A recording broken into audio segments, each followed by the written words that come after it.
dari Presiden umat, Anies Baswedan, yang akan menembak mati koruptor kalau jadi presiden. Beneran? Oh,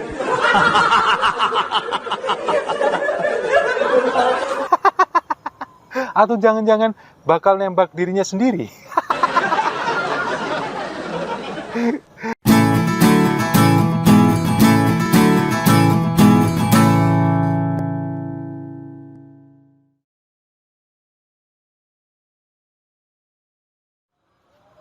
Salam damai untuk Indonesia, berjumpa lagi bersama saya, Papa Dimas. Info kali ini datangnya dari, tetap ya, dari Presiden umat, Anies Baswedan, yang akan menembak mati koruptor kalau jadi presiden. Beneran? oh,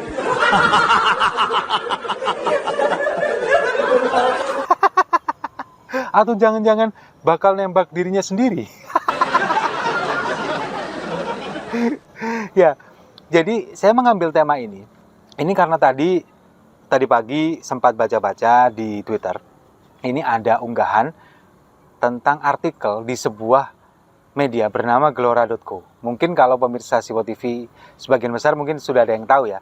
Tapi kalau belum ada yang tahu, Gelora.co ini adalah salah satu media mainstream punya kadrun. Jadi apapun ya bisa dibilang ini media oposisi.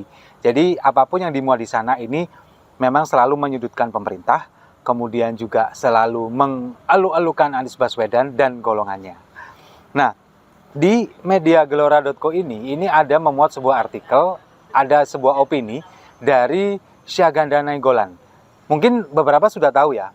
Kalau ada yang belum tahu saya kasih tahu lagi.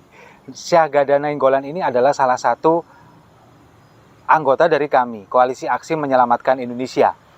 Ya, barengan dengan Gatot Nurmantio, kemudian juga ada Abdullah Hehamahua. Ya pokoknya oposan-oposan yang agak kurang penuh itu. Ya mereka tergabung dalam kami itu, Koalisi Aksi Menyelamatkan Indonesia.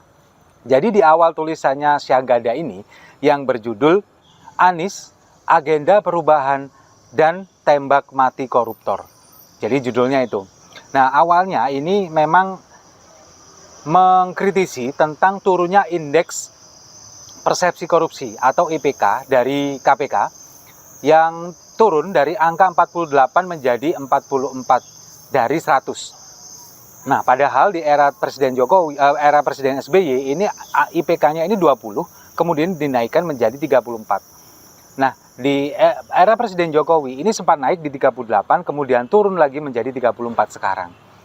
Jadi dia mengklaim bahwa indeks persepsi korupsi ini turun karena banyaknya praktek korupsi yang dibiarkan oleh rezim Jokowi, katanya Syahganda Nainggolan di artikel itu. Jadi sejak rezim Jokowi ini ada pembiaran tentang praktek-praktek korupsi. Salah satu yang dia sebutkan adalah praktek korupsi tentang kemarin, kelangkaan minyak goreng. Ini ada pembiaran kepada mafia-mafia minyak goreng, para konglomerat dan juga kartel-kartel minyak goreng yang kemudian memonopoli ini semua sehingga minyak langka dan mereka terus melakukan ekspor ke luar negeri. Padahal faktanya kalau kita lihat beberapa waktu yang lalu pada saat minyak goreng langka, Presiden Jokowi ini langsung melakukan tindakan tegas, yakni menstop ekspor CPO atau bahan baku minyak goreng sebelum semua kuota minyak goreng yang ada di seluruh Indonesia terpenuhi. Baru nanti kalau misalkan sekarang sudah dibuka lagi ekspor minyak goreng. Nah ini kan salah satu tindakan tegas dari Presiden Jokowi. Nah bagaimana bisa Syahganda Nainggolan ini mengatakan bahwa Presiden Jokowi melakukan pembiaran, melakukan katakanlah memperkaya para konglomerat dan mafia dan kartel minyak goreng itu. Nah itu yang kemudian saya pertanyakan. Menurut Syahganda Nainggolan ini, indikator berikutnya turunnya indeks persepsi korupsi ini adalah adanya lemahnya OTT dari KPK. Nah ini yang aneh, yang lemah KPK-nya, OTT-nya kenapa yang disalahin rezim Jokowi? Ini kan aneh. Padahal Presiden Jokowi ini kan dari pemerintahan ini kan nggak pernah punya wewenang untuk ikut campur dalam KPK.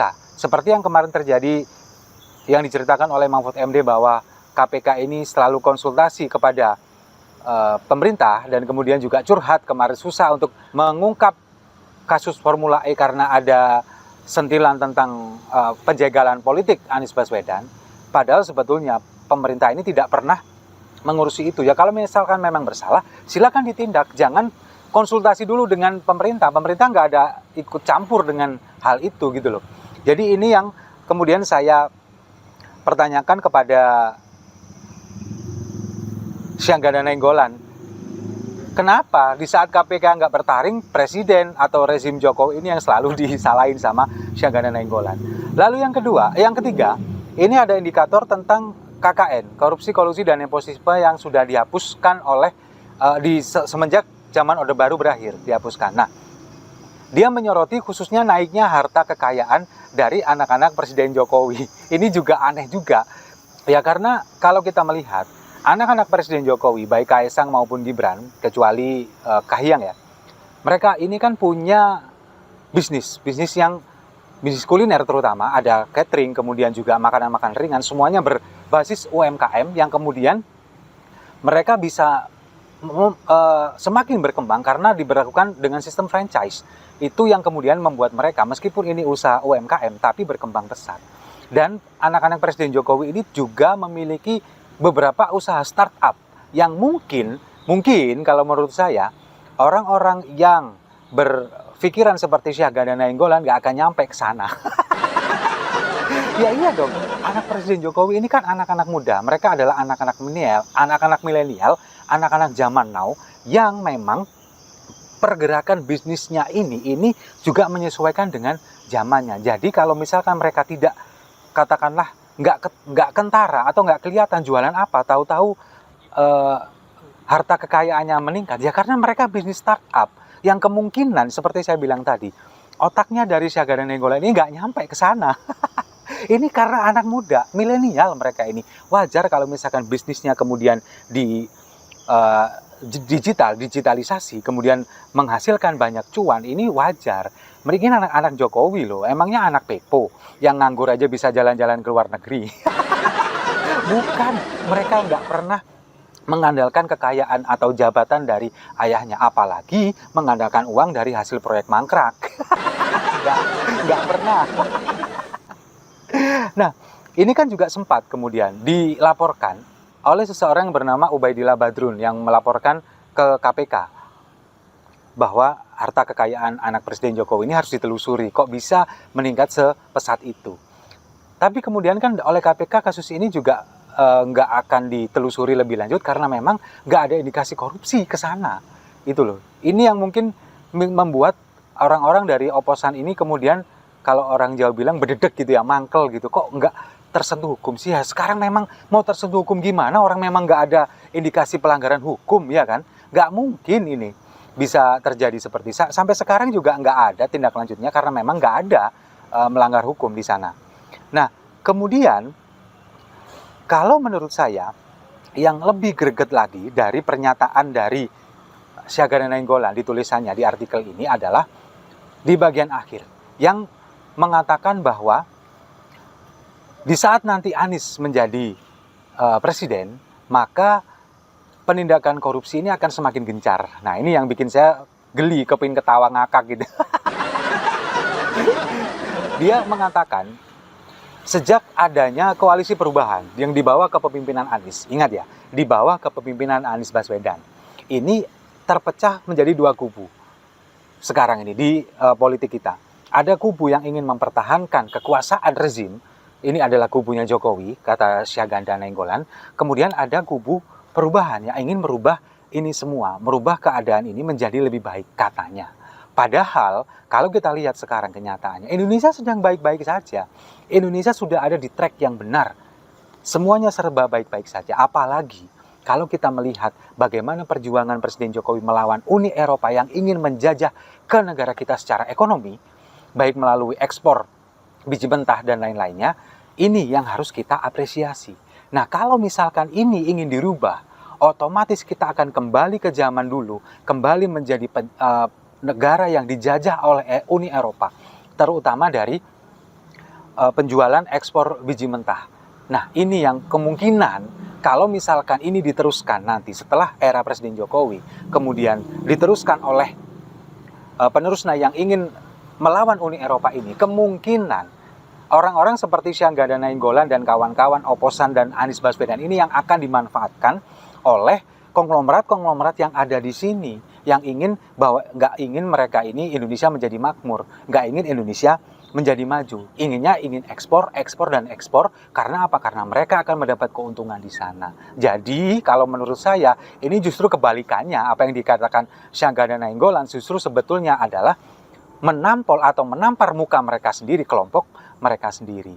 Nah, kemudian Syahganda Nainggolan ini juga mengatakan bahwa di era Presiden Jokowi ini demokrasinya adalah demokrasi yang buruk karena mempertahankan politik dinasti, kemudian juga ada politik balas jasa yang mengatakan bahwa Presiden Jokowi ini melakukan balas jasa setelah dia diangkat menjadi presiden. Kepada siapa ya? Katanya kepada oligarki, orang-orang atau pihak-pihak kelompok-kelompok yang merasa membantu menaikkan dia menjadi presiden, baik itu dari segi dana dan lain sebagainya. Dan sekarang ini politik balas jasa, sehingga Presiden Jokowi dianggap melakukan balas budi dengan mengamankan atau lebih mengedepankan kepentingan-kepentingan konglomerat atau mafia-mafia itu dibandingkan dengan kepentingan rakyat, katanya. Padahal kenyataannya kita bisa lihat sendiri sekarang bagaimana pembangunan infrastruktur yang menjadi pondasi utama ekonomi di Indonesia, kemudian UMKM, mulai Sabang sampai dengan Merauke. Coba kita lihat. Masa seperti itu nggak terlihat sih? Yang terlihat cuman ada invasi dari pekerja Cina dan lain sebagainya. Itu yang selalu mereka goreng. Karena apa? Karena kepentingan mereka terganggu dengan adanya itu, begitu loh. Sehingga dengan keadaan seperti ini yang mereka menganggap ini adalah sesuatu yang nggak benar, kemudian mereka ingin mengusung Anies Baswedan sebagai agent of change atau agen perubahan dengan jargon koalisi perubahannya itu, beranggapan bahwa nanti kalau misalkan Anies Baswedan menjadi presiden bisa memberantas korupsi sehingga bisa menerapkan hukuman mati seperti negara-negara Islam di Arab sana. Mimpi kayaknya. Nah, sekarang kalau misalkan menerapkan hukuman mati, hukuman tembak mati misalkan, yakin mau itu dijalankan. Sekarang kita kasih contoh aja. Lukas NMB, koruptor dari Partai Demokrat, gubernur Papua nonaktif. Apakah kalau misalkan nanti Anies jadi presiden, na'udzubillah min dzalik, jangan sampai ya. Kalau Anies jadi presiden, apakah dia nanti mampu, berani, yakin menghukum Lukas NMB dengan hukuman mati? Seperti kita tahu, Partai Demokrat adalah salah satu partai pengusung Anies. Kalau misalkan, dan kita juga tahu, Lukas NMB sejauh ini diberitakan sebagai mesin ATM-nya Partai Demokrat. Karena dia yang disinyalir mengkorupsi dana otonomi khusus yang sekarang lagi ditelusuri. Kemudian juga dia terindikasi melakukan suap pembangunan infrastruktur dan lain sebagainya yang ada di Papua.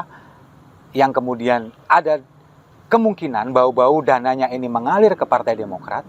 Nah, apakah Anies nanti yakin akan melakukan itu? Atau kemungkinan politik balas budi ini kembali terjadi di situ karena Demokrat mengusung Anies, kemudian Anies menjadi presiden misalkan, kemudian koruptor-koruptor ini yang kemudian banyak dari Partai Demokrat tidak bisa dihukum, apalagi dihukum mati karena merasa punya balas jasa dengan Partai Demokrat. Kembali lagi ke sana. Akhirnya siapa yang melakukan politik balas budi? Bukan Presiden Jokowi kan, tapi Anies kan.